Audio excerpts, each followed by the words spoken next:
Pinag-aaralan ng Pilipinas at Australia na magkaroon ng taunang joint military exercises. Pero ayon kay Pangulong Bongbong Marcos, nakadepende ito sa sitwasyon sa West Philippine Sea.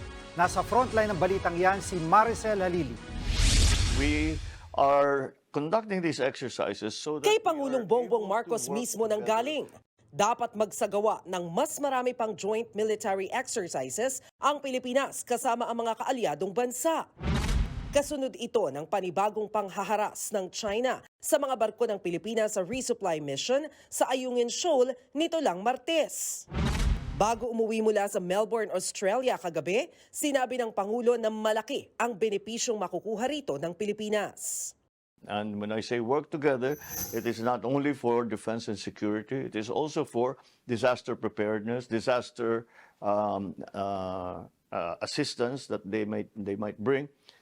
Should there be a disaster such as Yolanda or Odette once again in the Philippines.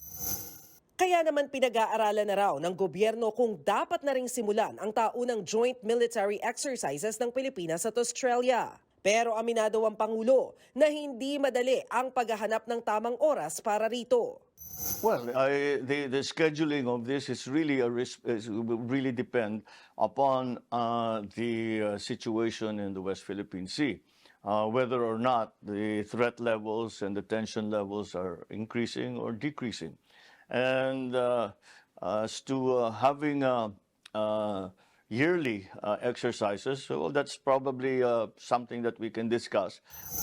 Sabi ng Pangulo, napag-usapan sa pagbisita niya sa Melbourne ang tungkol sa Visiting Forces Agreement sa pagitan ng dalawang bansa.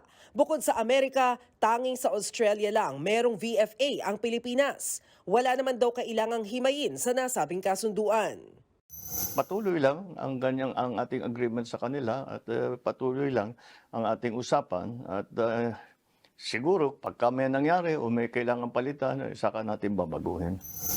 Agosto ng nakaraang taon, isinagawa ng Pilipinas at Australia ang kauna-unahang amphibious landing at air assault exercise. Ginawa ito sa West Philippine Sea. Samantala, walang nakikitang masama si PBBM kung maging bahagi na rin ng Association of Southeast Asian Nation ng Australia, lalo't aktibong partner daw sila ng ASEAN. Sa joint declaration ng ASEAN at Australia, hinikayat nila ang lahat ng bansa na iwasan ang anumang aksyon na makakasira sa kapayapaan sa rehiyon. Nagbabalita mula sa Frontline, Maricel Halili, News 5. Mga kapatid, Lucy Cruz Valdez po, maging maalam at may pakialam sa mga napapanahong balita sa bansa. Tumutok at mag-subscribe sa News 5 social media pages.